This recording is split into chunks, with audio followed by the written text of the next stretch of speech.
a gente corre sempre o risco de desenvolver conceitos reducionistas em todas as áreas. Uhum.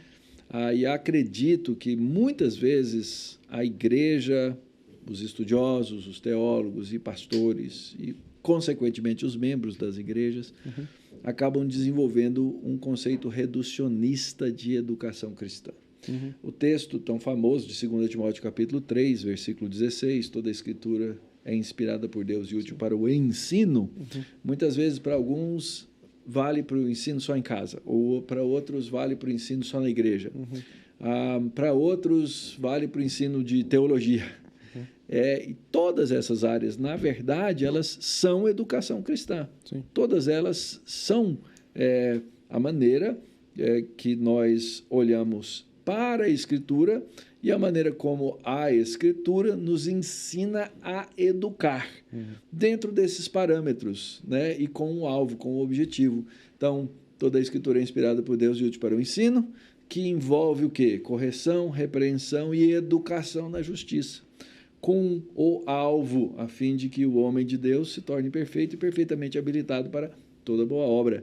Então, esse é o escopo. Eu chamo esse trecho de 2 Timóteo de a matriz da educação cristã. Perfeito.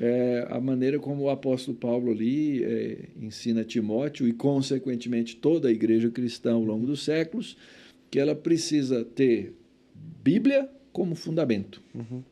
E a partir do fundamento dessa revelação específica, né, focada de Deus, que é a Escritura Sagrada, que na época de Paulo era só ainda o Antigo Testamento, e que ela vai servir para que a gente eduque de maneira ampla, de maneira clara, com um alvo específico, que é formar o homem de Deus.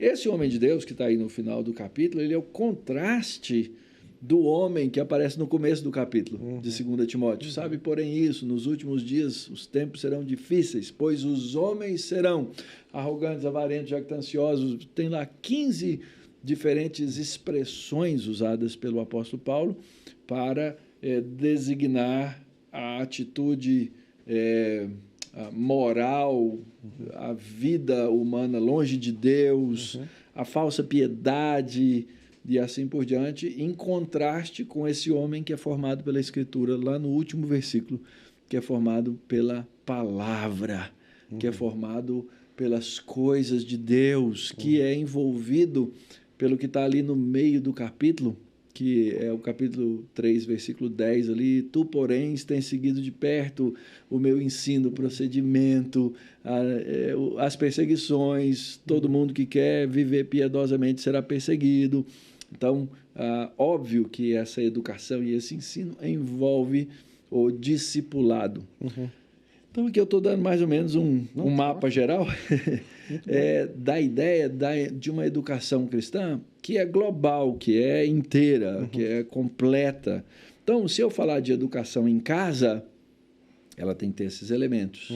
Se eu falar de educação na igreja, ela tem que ter esses elementos. Se eu falar na educação na escola, ela tem que ter todos esses elementos. Tem um fundamento bíblico. Esse fundamento bíblico ele é formador da nossa visão de mundo, e essa visão de mundo ela vai integrar todo o conhecimento. Então, por exemplo, se eu for falar de educação em casa, na relação pais e filhos, essa educação ela precisa abranger todo o aspecto moral da lei de Deus, da vida, da convivência. Deuteronômio capítulo 6, dela falarás sentado em tua casa, andando e tal. Se eu falar de educação escolar, seja ela no ambiente que for, tá? Mas quando eu falo de educação aplicada das coisas, do estudo da revelação natural, né? Então, se eu for falar de matemática, física, etc., pode ser na escola, pode ser no homeschooling, onde for, essa educação ela vai tomar por base a cosmovisão cristã para ensinar aquilo que vai ser ensinado.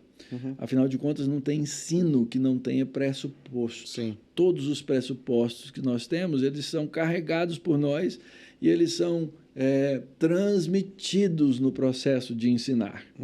E aí você começa a ver esses contrastes, né? Porque tem muita gente que diz, não, conhecimento não se transmite, ou educação não é algo que você passa para o outro.